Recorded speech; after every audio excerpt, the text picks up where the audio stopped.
네, 오늘 말씀은 에베소서 4장 1절에서 6절입니다. 제가 한번 보겠습니다. 그러므로 주 안에서 갇힌 내가 너희를 권하노니 너희가 부르심을 받은 일에 합당케 행하며 모든 겸손과 온유로 하고 오래 참음으로 사랑 가운데서 서로 용납하고 평안에 매는 줄로 성령이 하나 되게 하신 것을 힘써 지키라. 몸이 하나요 성령도 한 분이시니 이와 같이 너희가 부르심의 한 소망 안에서 부르심을 받았느니라. 주도 한 분이시요 믿음도 하나요 세례도 하나요 하나님도 한 분이시니 곧 만유의 아버지시라. 만유 위에 계시고 만유를 통일하시고 만유 가운데 계시도다. 아멘. 이제 이 에베소서잖아요. 이름이 조금 특이하잖아요. 에베소서. 그래서 이제 이렇게 이름이 약간 특이한 성경이 보통 이제 사도 바울이 감옥에서 썼어요. 골로새서, 에베소서 다시 하나 주죠. 그리고 교도소에서 쓴 거예요. 여기 보면은 나오잖아요. 처음에 그러므로 주 안에서 갇힌 내가 그러니까 주의 일 하다가 그 감옥에 있는 내가 이렇게 얘기하는 거죠. 그래서 이렇게 편지를 쓰는 거를 얘기해요. 그래서 이제 행동 강령이니까 이제 사실은 뭐 제가 제목을 행동 강령이라고 줬는데 뭐 행동 강령이니까 뭐겠어요, 그죠? 예수 믿는 자가 어떻게 살아야 되는지를 얘기하는 거죠. 그래서 이제 제가 가끔 말씀드리지만 우리 기독교의 핵심 교리는 성경 전체가 교리지만 핵심 교리 서신이 뭐냐 이러면 우리 로마서라고 그래요. 로마서, 고린도전, 후서, 갈라디아서 이걸 우리는 교리 서신이라고 그래요. 로마서 보면 1장부터 11장까지는 구원받는 그런 방법에 대해서 나와요. 그러니까 어쨌든 예수 이름으로 구원을 받아야 안 받아요? 받아요. 뭘 해서 받는 게 아니라 예수를 믿고 예수를 주라고 고백하면 제가 생각에는 입으로 소리내서 고백해야 된다 그러는데 그거는 말할 수 있는 사람 얘기고 말 못하는 사람은 꿀먹은 벙어리는 뭐 소리 못 내는데 그러면 소리 내야지 구원받나요? 아니죠, 그죠? 그래서 어쨌든 내 생각이 하나님을 주로 시인하는 어떤 그런 걸 갖는다라면 좀 구원받는다라고 생각합니다. 그래서 로마서 1장 1절부터 11장까지는 그런 얘기예요. 여러분이 구원받는데 어떠한 대가 없이 그냥 주 믿는 믿음으로 구원받는다라고 얘기해요. 그리고 나서 12장 1절에 보면 그러므로 그렇게 구원받은 너희가 그렇게 구원을 받아서 그러므로 너희는 너희 몸을 거룩한 산 제사로 드리라고 나오잖아요. 그래서 거룩한 산 제사로 드리라는 얘기는 살아있다는 살은 제사. 그러니까 예수님 이전까지는 살아있는 제사는 기독교는 없는 거죠. 유대교는 살아있는 제사가 없어요. 다 뭐예요? 불태워서 드리거나 아니면 동물 잡아가지고 각떠서 피로 드리거나 아니면 또 동물을 태워서 드리거나 이런 거죠, 그죠? 그래서 죽은 제사를 드리는 거잖아요. 그래서 이제 예수님께서 그 죽은 제사는 예수님 실제로 죽었잖아요. 죽은 제사는 뭐예요? 어린 양처럼 어린 양 대신은 예수님께서 이제 지금까지 예수님 때까지 오던 그런 모든 유대인의 그 하나님을 향한 그런 제사는 그걸로 끝이다 아니다? 끝이다. 이제 내가 살아서 지금까지 살아있는 양을 결국 죽이잖아요, 그죠? 이제는 죽이는 제사는 내가 마지막이다라고 하는 거죠, 그죠? 여기서 종결. 그리고 앞으로 너희는 어떤 제사를 드려라? 살아있는 제사라는 얘기는 죽어서는 드릴 수가 없어요. 여러분이 살아서 무슨 제사를 드릴 수 있겠어요? 돈을 많이 벌어서 헌금을 감사하죠, 교회는. 여러분의 삶이 뭐가 돼야 돼요? 하나님 보시기에 제사인 것처럼 돼야죠, 그죠? 산 제사를 드려야 했으니까. 제사라는 게 난 게 아니에요, 그죠? 말 그대로 똑같아요. 우리 어려서 다 제사 안 지는 집도 있죠. 모태신앙은 제사를 경험하지 못했겠지만 저는 안 모태신앙이라 가지고 제사 겁나게 많이 했어요. 그 제사 똑같아요. 그럼 우리 문화만 제사가 있느냐? 그렇지 않아요. 동물은 없어요. 동물은 없지만 사람이라는 존재로 태어난 사람들은 제사가 인류가 처음부터 생겨난 게 음악이 생겨나고 그 다음에 신을 바라보는 그런 죄가 생겨났다 그러더라고요. 똑같아요. 어디 인류든지 간에 인류는 음악이라는 건 자동으로 나왔다 그러더라고요. 발을 구른다든지 뭐 이런 게 이제 우리 중학교 때 사회 시간에 그런 거 제가 배운 것 같은데, 그리고 사람은 뭐를 해요? 신을 찾는 거죠. 사람만이 찾는 거예요. 그러니까 신을 찾는 게 뭐예요? 제사인 거죠, 그죠? 그래서 그런 제사를 얘기하는 겁니다. 여기도 마찬가지로 살아서 신에게 뭔가를 하는 것을 얘기하잖아요. 그러면 너희가 거룩한 산제사로 너의 삶이 어떻게 돼야 돼요? 거룩하라는 거죠, 그죠? 하나님은 뭐 좋아하세요? 거룩 좋아하세요. 하나님은 우리가 거룩을, 그러면 막연하게 야, 거룩이 뭐지? 모르시잖아요, 그죠? 그래서 이제 오늘도 이게 나오는 겁니다. 성경에서 가르쳐 주는 게 거룩이에요. 우리가 상상해서 예를 들어 이런 거죠. 지금까지 우리 관습도 있잖아요, 그죠? 우리 한국에 살았으니까 우리 한국에 관습이 있단 말이에요. 거룩한 게. 그런 것이 거룩한 걸까? 그게 맞을 수도 있지만 아닐 수도 있어요, 그죠? 아닐 수도 있어요. 그래서 우리는 거룩한 건 어디서 찾아야 돼요? 성경에서 찾아야죠, 그죠? 그리고 성경에 찾아 갖고도 이해를 잘 하셔야 돼요. 또 이해를 하는데 우리는 뭐요? 태생이 한국 사람이잖아요, 그죠? 우리는 어느 문화에서 우리 선조들부터 사는 거예요? 한국 문화에서 살아가지고 그런 성경에 나온 거룩한 걸 어떻게 해석해요? 우리의 문화와 우리의 관습으로 해석해요. 그럼 그게 맞을 수도 있지만 틀릴 수도 있어요, 이게. 그래서 뭐예요? 성경을 해석할 때는 이 시대의 여기의 문화를 알아야 되는 거예요, 이게. 이 시대의 문화를 알고 이 쓰여진 상태를 알아야 되는 거죠. 이 에베소서가 쓰여질 때 이 바울의 심정을 알아야 돼요, 몰라야 돼요? 알아야 돼요. 왜? 문화가 다르고 관습이 다르기 때문에, 또 예가 다르기 때문에. 그래서 이런 거예요. 그러니까 제가 말씀드렸잖아요. 부자가 천국 가려면 낙타가 바늘길을 통과하는 것보다 어렵다. 바늘기가 우리 문화에서 하면은 이불 꼬매는 바늘길은 낙타가 빠져나갈 수 없잖아요, 그죠? 그러면 부자는 천국 가요, 못 가요? 절대 못 가지, 그렇게 이해를 하면. 그러나 부자가 천국 갈 수 있다, 없다? 있다. 그 바늘길이라는 것은 뭐예요? 중동 지방에는 그런 바늘길을 바늘길이라 하지 않아요. 적어도 들어오는 입구 출구 정도 되는 문이 바늘길이에요. 저 낙타 한 마리 들어와야 되는 거예요, 저게. 짐 싣고 못 들어와도 마찬가지예요. 그래서 성경은 조금 공부가 필요해요, 사실은. 그래서 설교를 듣는 게 필요해요. 왜? 적어도 설교하는 자들은 그런 걸 어느 정도 연구해야 안 해요? 해야지, 당연히. 근데 안 하고 하는 사람이 우리 한국에 제가 살 때 70%, 하는 목사님들이 저는 한 30% 될 거라고 생각해요. 그래서 여러분이 이렇게 유튜브 설교를 막 들을 때도 조심해서 들어야 되는 거예요. 왜? 그렇지 않고 자기 느낌대로 설교하는 사람이기 때문에. 그러니까 느낌대로 설교하는 사람 뭐예요? 그건 설교가 아니라 제가 보기에는 간증이라고 생각해요. 그런 거예요. 그래서 설교라는 것은 성경을 잘 설명해 주는 건데, 어디에 맞게끔? 원래 그 쓴 사람, 또 원래 그 쓴 사람이 전하고 싶어 하는 것, 결국은 하나님의 뜻을 썼겠지만 하나님이 너 이렇게 써 이렇게 할 리는 없거든요, 그죠?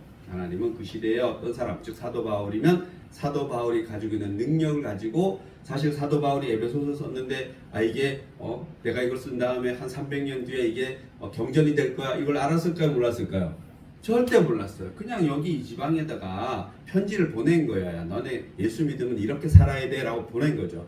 그런데 이것이 그 이후로 한 300년, 한 400년쯤 지난 다음에 뭐가 된 거예요? 경전이 된 거예요. 이게 한 50년, 53년 정도 쓰여졌으면은 이게 경전이 된 게 390 몇 년에 됐어요. 400년 되기 전에 된 거예요, 이게. 그러니까 350년, 쓰여진 지 350년 만에 경전이 딱 된 거예요. 사도 바울은 경전이 될 줄 절대로 몰랐죠, 그죠? 하나님은 아셨겠지, 당연히. 그래서 또 에베소라는 이 책이, 이런 성경이 우리가 지금 가지고 있잖아요, 그죠? 똑같은 이름을 가지고 에베소가 여러 번 있었을까요? 하나만 있었을까요? 여러 번 있어요. 이 처음에 누가 썼을 거 아니에요, 사도 바울이. 그걸 가지고 어떻게 돼요? 다 그때는 뺏기는 거예요. 그걸 필사라고 그래요. 필사를 해서 그 필사의 수가 어마어마하게 많았을 거라고 생각하시면 돼요. 그 필사한 것 중에 필사가 똑같을까요? 약간 다를 수도 있을까요? 다를 수도 있지. 왜? 요즘 같은 경우는 인쇄를 착 해버리면 똑같은데 그때는 그게 아니에요, 그죠? 그때 필사하는 사람마다 다르기 때문에 약간씩 다를 수도 있어요. 그러면 그런 에베소라는 이런 성경 가지고 그 중에 하나를 그 시대의 학자들이 모여서 선택한 거예요, 이게. 그래서 경전이 된 거예요. 모든 성경은 다 그렇다, 안 그렇다? 다 그렇다. 창세기도 무지 많았을 거예요.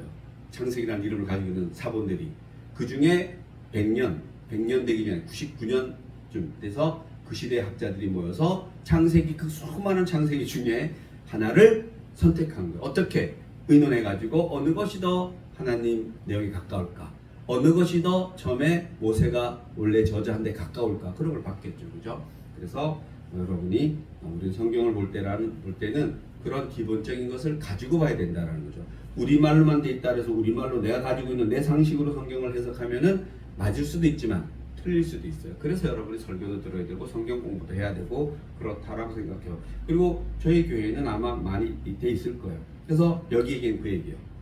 그래서 이제 이 시대에는 사도 바울이 전해준 거예요. 예수만 믿으면 구원 받아 안 받아? 받아 이렇게 전해준 거예요. 그리고 난 다음에 예수 믿고 구원 받은 사람들이 삶이 예수 믿고 구원받은 사람들의 삶이 나타나지 않으니까 야, 이렇게 하는 것이 예수 믿는 사람들의 삶이야 라고 얘기하는 거예요. 전체적으로 성경을 본다면 로마서나 갈라디아 같은 경우는 예수만 믿으면 구원받아 이렇게 얘기하는 거예요. 그러나 예수 믿고 구원받은 사람들의 삶이 그 구원받은 사람들의 삶이 나타나지 않으니까 야고보서 같은 게 나오는 거예요.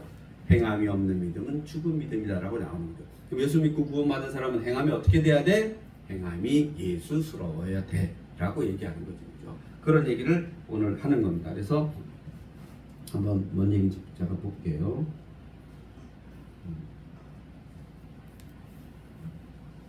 보면 우리는 예수 그리스도를 믿음으로 구원을 받고 그러나 구원받은 그리스도인으로서 이제는 어떻게 살아야 하냐. 오늘 본문에는 에베소서 4장 1에서 6절은 우리에게 구원 이후의 삶, 곧 그리스도인의 행동 강령을 보여준다라는 겁니다. 그래서 사도 바울은 감옥에서 이 편지를 쓰면서 부르심을 받은 일에 합당하게 행하라. 여러분이 구원받은 사람들에게 합당하게 행하라고 얘기해서 보면은 1절에 뭐 합당하게 행하라. 합당한 게 뭐냐? 합당하게라는 것은 일치되게 하라. 일치되라는 뜻이 있다라는 거죠. 일치되게. 그리고 일치되게보다는 제가 보기엔 균형 잡히라는 뜻이 균형 잡힌. 합당하게 행동하는 것은 기독교인은 균형 잡힌 삶을 살아야 된다. 그리고 일치된 삶. 제가 생각에는 앞뒤가 같은 삶. 그리고 균형 잡힌 삶을 살아가는 거죠. 그래서 여러분이 잘 생각하세요. 기독교인으로서 내가 균형 잡힌 삶이 뭘까? 또 뭐예요? 일치된 삶이 뭘까? 같은 얘기잖아요. 그죠? 앞뒤가 같은 삶을 살아라. 성경을 읽을 때 이렇게 읽어놓고 뭐예요? 행동은 곤란하죠. 그죠? 내가 너희를 사랑같이 내 이웃을 사랑하라고 예수님이 얘기했는데 이웃 사랑하는 사람이 가서 맨날 지나가는 사람들 발 걸면 돼요? 안 돼요? 안 되잖아요. 그죠? 안 되잖아요. 그래서 그런 삶을 이렇게 합당하게 살아라는 것은 즉 일치된 삶, 균형 잡힌 삶이 되는 거죠. 그래서 기독교인은 균형 잡힌 삶을 사십시오. 여러분이. 그건 여러분이 누가 뭐 이렇게 할 수 있어요? 없어요? 없어요. 여러분. 여러분 스스로가 판단하고 여러분 스스로가 찬양하고 여러분 스스로가 기도하고 여러분 스스로가 성경 보고 여러분 스스로가 깨닫는 거예요. 누가 깨닫게 해줄 리는 없어요. 사실은. 그냥 이렇게 설명해 주면 제가 똑같은 얘기를 하더라도 듣는 사람이 다르잖아요. 그죠? 그럼 결국 자기가 다른 거예요. 그죠? 우리는 결국 나중에서 천국에서 만나겠지만 그러나 가는 길은 각자가 하나님 만나서 가는 거라고 저는 생각해요. 그렇게 한 번에 야 단체로 와. 저는 이런 건 없다라고 생각해요. 단체도 있나? 그 버스만 타면 되는데 어쨌든 간에. 그래서 아무튼 우리 단체죠. 교회가 단체인 것 같아. 단체이지만 단체 안에서도 또 각자가 우리는 하나님과 줄을 닫고 있는 거죠. 기도라는 줄로 다 있어요. 그래서 여러분이 오늘은 꼭 기억하십시오. 내가 합당한 삶을 살아야 된다. 즉 그리스도는 균형 잡힌 삶을 살아가야 된다는 겁니다. 하나님이 우리를 부르신 목적과 우리가 살아가는 방식 사이에 균형이 있어야 된다는 거죠. 즉 구원의 은혜를 입은 사람답게 살아야 한다는 거죠. 이것은 단순히 종교적인 행동만을 의미하지 않는다. 종교적인 행동 있잖아요. 그죠? 우리 기독교인도 좀 우리 행동 있잖아요. 예배 드려야 되고 주일날 지켜야 되고 뭐 헌금해야 되고 이런 거 있잖아요. 그죠? 그런 것만 얘기하는 거는 아니죠. 그죠? 여기서는 그거는 진짜 아무것도 아니고 그보다 높은 차원의 합당한 삶을 여러분이 살길 바라고 각자 깨닫길 바랍니다. 그게 뭔지 저도 잘 모르겠어요. 사실은 어느 게 합당한 삶인지. 그래서 여러분이 균형 잡힌 삶을 사십시오. 삶 전체의 태도와 방향을 말하는 거죠. 그죠? 그래서 오늘 여러분이나 내일 여러분이나 일치되는 게 좋다라는 거죠. 그죠? 변화무쌍하면 곤란한 거죠. 물론 믿지 않는 자가 믿는 자로 돌아오는 거는 변화무쌍해도 되지. 그죠? 그러나 믿는 자가 변화무쌍하면 돼야 안 돼요? 안 되지. 안 되잖아요. 그죠? 목사님이 오늘은 이렇게 설교하는데 내일은 이렇게 설교, 말이 안 되잖아요. 그죠? 그래서 보통 목사 자녀들이 그 목사님 때문에 부모 때문에 다른 길로 많이 간다 그래요. 설교하는 말하고 집에서 하는 말이 너무나 다르기 때문에 그렇죠. 가정에 들어와서 하는 행동하고 교회에서 보이는 행동이 너무 다르니까 그렇죠. 저는 그러지 않으려고 무지했어요. 그리고 저는 그럴 수도 없어요. 그냥 저는 똑같아요. 그냥 여기서 어딜 가나. 2절 보시면 볼게요. 그 다음에 모든 겸손과 온유로 하고 오래 참음으로 사랑 가운데서 서로 용납하고. 이거 여러분 잘 하십시오. 여러분 장로님 잘 하시기 바랍니다. 이거 다시 잘 읽어봐요. 아니 못한다는 게 아니에요. 자, 온유죠. 온유라는 것은 겸손보죠. 겸손은 자신을 낮춘 것이 아니고 하나님 앞에서 자신을 바르게 보는 태도라는 겁니다. 겸손해야지. 이거 뭐예요? 안에 이게 아니고 뭐 이렇게 수구리가 아니고 참새 쓰리지 아시죠? 참새 쭉 앉아 있는데 총을 포스 탁 쏘도 앞에 막 죽었대잖아요. 다음에 그 옆에 있던 데가 다음 총을 탁 쏘니까 수구리 이랬다는 거잖아요. 모르세요? 하도 오래된 얘기라. 그래서 죄송합니다.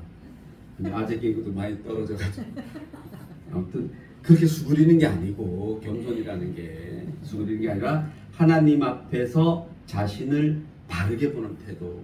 여러분 사람 앞에서 자신을 바르게 보는 게 아니에요. 저 사람이 나를 얼마나 이쁘게 볼까 그것도 중요하다고 생각해요. 사람들에게도 성경에 보면 그 장로를 세우나 뭘 세울 때 보면은 사람들로부터 어떻게 존경받는 사람을 세워요.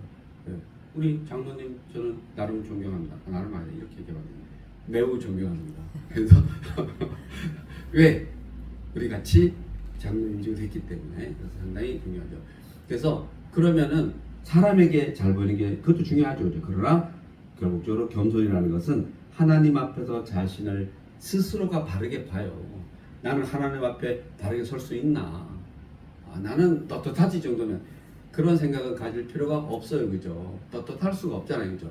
하나님이 나를 떳떳하게 해주신다라는 강한 믿음 갖고 가는 거예요. 그죠? 그리고 여러분의 삶이 비슷하게 살아가는 거죠. 그죠? 여러분, 우리는 요즘 학교에서 제가 이런 거 가르치는데 항상 우리는 이 세상을 살기 때문에 육신을 갖고 살잖아요. 우리 부활한 몸이 아니잖아요.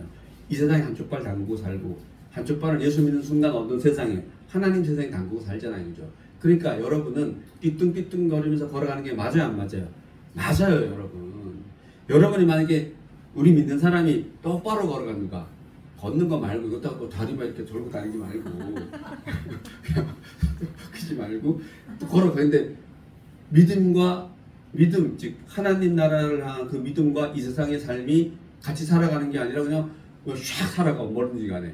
근데 딱 보니까 뭐예요? 둘째 하나예요. 그 사람은 이 세상의 삶을 샥 살아가는 거예요. 그러면 아니면 하나님의 세상을 그냥 안뜨뜨고 확 살아가는데 그런 사람이 있을 수 있어요? 없어요?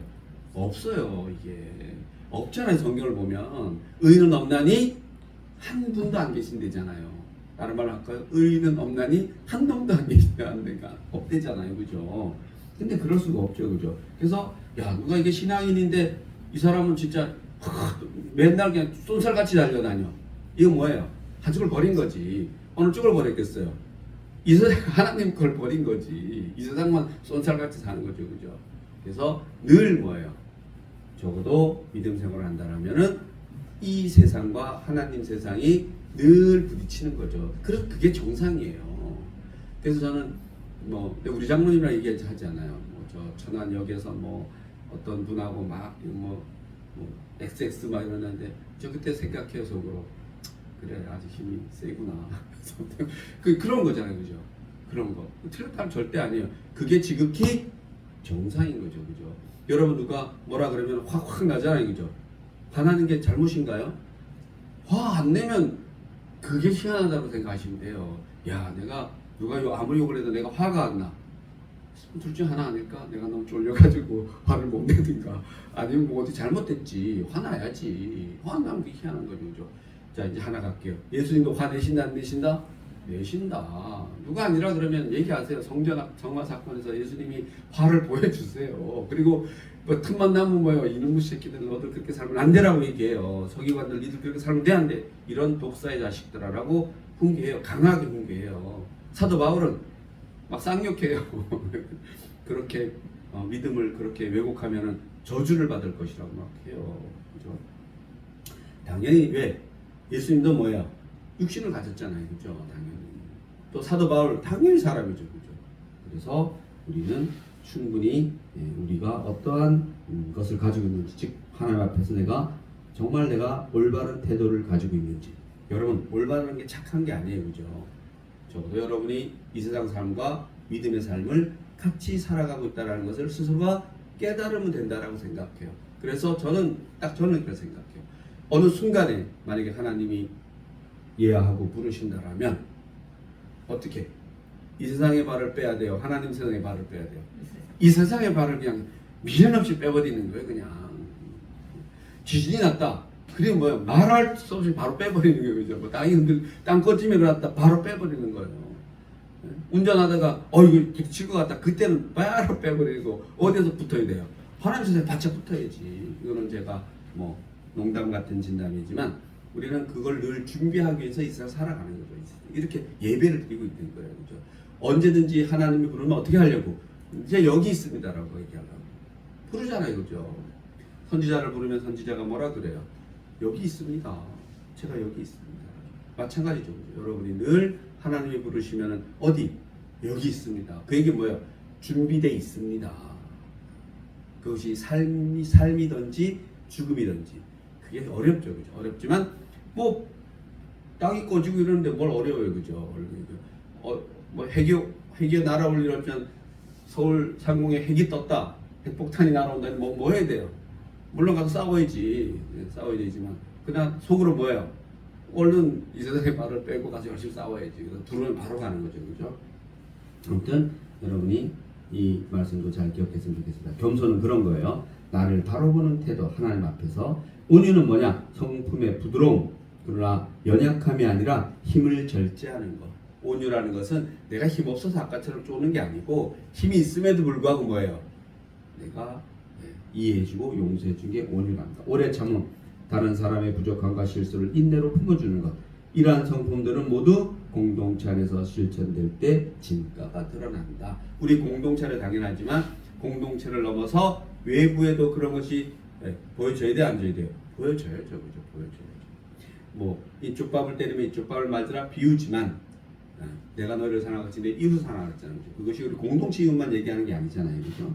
그래서 바울은 사랑 가운데 서로 용납하라라고 얘기한 거죠. 왜? 이게 공동체 행동 강령이죠. 공동체에서 그렇게 하라. 그러나 그것은 공동체 넘어서 공동체 밖에도 영향을 미쳐라라고 얘기한다라고 생각합니다. 3절 볼게요. 평안에 매는 줄로 성령이 하나 되게 하신 것을 힘써 지키라. 이제 뭐다? 성령이 하나 되겠대. 성령이 하나 되는 것을 어떻게 하라? 지켜라. 우리 성령 공동체잖아요. 그죠? 공동체 안에서 하나 된 것은 서로 뭐 하라? 지켜라. 누가 하나 되겠다?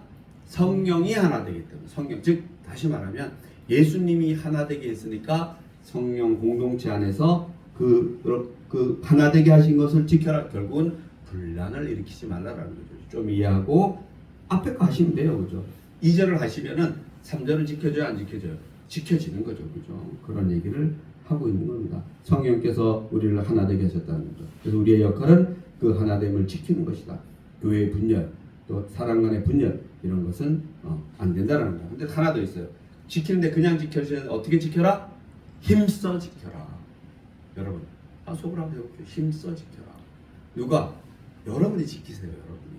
저 사람이 나를 위해서 힘써 지켜주겠지? 그게 아니고 내가 힘써 지켜줘야 되죠. 내가. 누구만 잘하면 돼요? 네, 나만 잘하면 돼요. 나만. 상대는 못하는 신경 안 써도 돼요. 나만 잘하면 다 되죠. 우리 각자 잘하면 되잖아요. 그죠? 그다 어느 한 사람 잘 못하는 것 같아. 그럼 뭘 갖다 대야 돼요? 2절을 갖다 해야지. 참아주고 기다려주고. 최수정 얘기를 한번 할게요. 최수정 아시죠? 저분 나이가 좀 많으세요.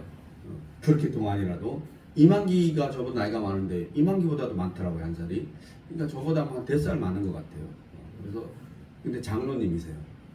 근데 하이라는 불교래요. 엄마가 거의 이제 불교에 어떤 심취하신 분인데 결혼을 했답니다. 아무 조건 없이 15년을 최주영이가 기다렸다. 15년을 나는 최주영 나 처음 하이라 간증을 하는 걸 그 유튜브로 봤어요. 하이라 간증 한번 보세요. 정확히 모르지만 하이라가 그래서 절에 가잖아요. 따라가지고. 그래서 하이라는 가서 누구한테 기도해요? 부처님한테 기도하죠. 그러면 서서 기다려주고. 그리고 절에 가면 또 밥이 맛있어 안 맛있어요? 혹시 뭐 먹어보신 계시지만 절에 가면 밥이 맛있어요. 진짜 괜찮아요. 먹을만해요. 장 이런 게 진짜 정말 맛있더라고요. 그러면 절에 가서 절밥 먹는 게 같이 밥 먹어주고 15년 했다 그러더라고요. 또 하이라가 좀 특별한 게 그 귀신을 본대요. 자, 귀신을 본다는 말 우리는 이해해요 못해요? 이해해요. 예수님이 보시기 때문에 당연히 볼 수 있는 거. 여러분도 볼 수 있어요 없어요? 볼 수 있죠 당연히. 그래서 우리 그런 얘기 나오면 그거 무당 그거 아니에요. 성경에 귀신을 보잖아요, 그죠? 뭐 3,000명 군대 귀신도 막 있는데 하이라가 귀신을 그렇게 보고 가위 눌리는 거죠. 우리 신경 정신과적으로 보면 가위 눌림을 많이 당하고 그래서 어떤 그런 상태 그런 사람인데 최종 그분이 15년을 기다려줘서 지금은 하이라가 그 기독교 방송 프로그램에 나와서 간증을 하는 사람인 거죠. 그렇게 기다려주는 거죠. 그럼 만약에 우리 한때 우리 기독교 어느 일부 세력, 일부 어떤 거 보면은 그렇게 최종이처럼 하면 돼야 안 돼요? 안 되지. 누가 예전에 우리 교회 다닐 때 그랬던 것 같아요. 추석만 되면 담임 목사님이 그냥 전전긍긍해. 가서 추석에 가갖고 차례 지내고 그럴까봐 가지 말라고 그러고. 그 지금 생각해 보면 왜 그랬을까? 가야지. 가서 전도해야지. 가서 나를 보여줘야지. 누구처럼? 최종이처럼 보여줘야지. 가서 기독교인의 모습을 보여줘야지 형제들에게. 저는 나름 그걸 어느 순간에 좀 잘했던 것 같아요. 우리 집도 그런 집안이라서 제 형들에게 내가 이런 사람이야 라고 했던 것 같아요. 그리고 어느 정도는 우리 동생은 이런 사람이야 라고 자랑하고 다닌다 그랬으니까 아무튼 그건 인정하는 거잖아요, 그죠? 그래서 왜 우리는 사탄이 예수님을 인정하는 걸 많이 봐요, 안 봐요? 많이 봐요. 사탄이 예수님 인정 더 잘해요, 그죠? 그래서 아무튼 최종이 얘기를 좀 들었습니다. 우리는 딱 최종이 보면 이거 같아요. 모든 겸손과 온유로 하고 오래 참음으로 누구를? 아내를 기다려준 거죠. 그래서 우리는 그런 믿음에 대해서 정지할 필요 있다 없다? 없다. 남편이 만약에 거기 막 그래서 중간에 무슨 매 허건날 절이야 이래서 뭐 됐겠어요? 지금 이혼 했겠지. 종교가 달라서 이혼하는 사람 의외로 있어요, 그죠? 그래서 저는 최종 장로님 같은 그런 성품이 그게 참 귀찮이 아닐까. 제가 좀 비슷해요. 저도 좀 그렇게 기다려주는 편인 것 같아요. 그러면 이걸 아무튼 그래요. 다음 좀 사절 보겠습니다. 사절 같이 한번 읽어볼까요? 시작. 몸이하여 성령도 한 분이시니 이와 같이 너희가 부르심의 한 소망 안에서 부르심을 받았느니라. 네, 이제 마지막입니다. 4절에서 6절에 다 보면 몸이 하나여 성령도 한 분이시니 이와 같이 너희가 부르심이 한 소망 안에서 부르심을 받았느니라. 주도 한 분이시여 믿음도 하나요 세례도 하나요 하나님도 한 분이시. 이런 얘기 뭔 얘기 나면은 이 시대에 이제 어느 파 무슨 파가 중요하냐. 하다못해 세례를 사도 바울한테 받았냐 베드로한테 받았냐 누구한테 받아야 중요한 거죠. 그런 거 가릴 것 없다. 한 분이라는 거죠. 우리 대한민국 기독교로 얘기한다면 진짜 이거는 이렇게 장로교든 감리교든 이단으로 분류되지 않은 모든 교회는 뭐예요? 교회인 거죠, 그죠? 근데 한때는 또 우리 그것도 피태하게 싸워가지고 장로교는 장로교로. 근데 그거는 약간 있긴 있어요. 저희도 누구 소개해주면 어디로 합동으로 소개해주고 장로교로 가서 하는 거. 그러나 요즘은 그런 부분이 대한민국은 없어요, 제가 보기에. 그냥 개별 담임 목사님에 따라서 교회 색깔이 다른 것이지 전체적인 교리는 거의 평준화가 돼가지고 특별하게 난해한 교리는 사용하지 않는다. 그리고 또 형식도 마찬가지예요. 어디는 드럼을 쓰는데 어디는 드럼을 쓰면 안 된다는 이 교회 찬양할 때 점잖게 불러야 되는 교회가 있고 또 막 또 소리에서 요즘 다 해요. 다 비슷해요. 다 비슷해요. 옛날은 순복음 쪽만 막 붙이고 막 이랬었어요. 막 우리 어렸을 때 막 저는 드럼도 막 때리고 하고 교회가 그냥 시끄러워 다니는데 감리 장로 이런 데는 조용하게 처음에는 남녀 같이 앉지도 않았다 그러더라고. 이렇게 나눠가지고 이쪽 남자 이쪽 여자 이런 식으로.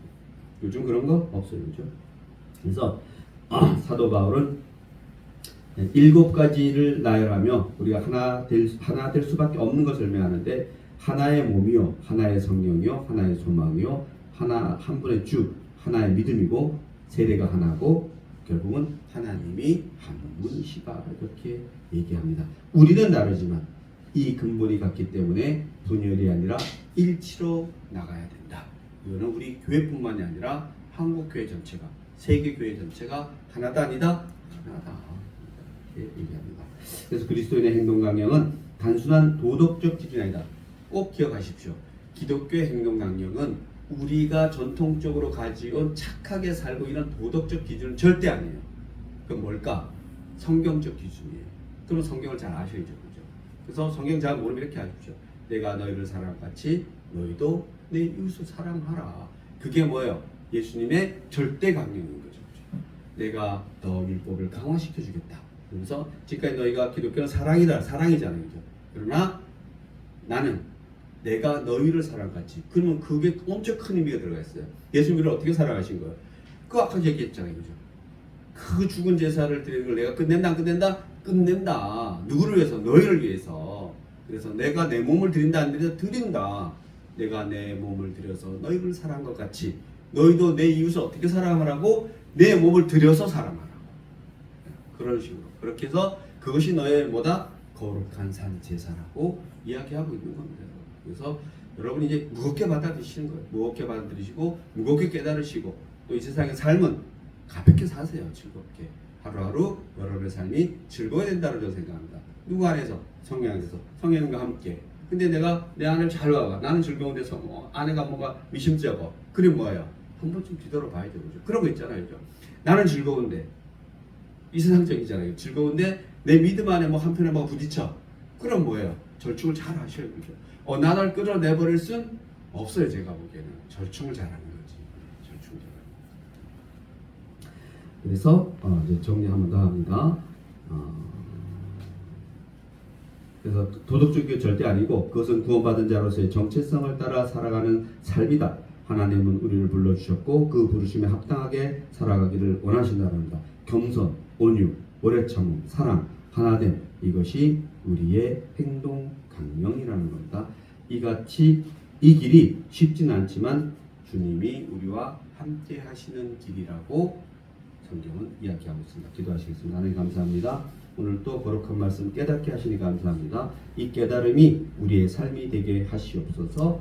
감사드리며 예수님의 이름으로 기도드립니다. 아멘.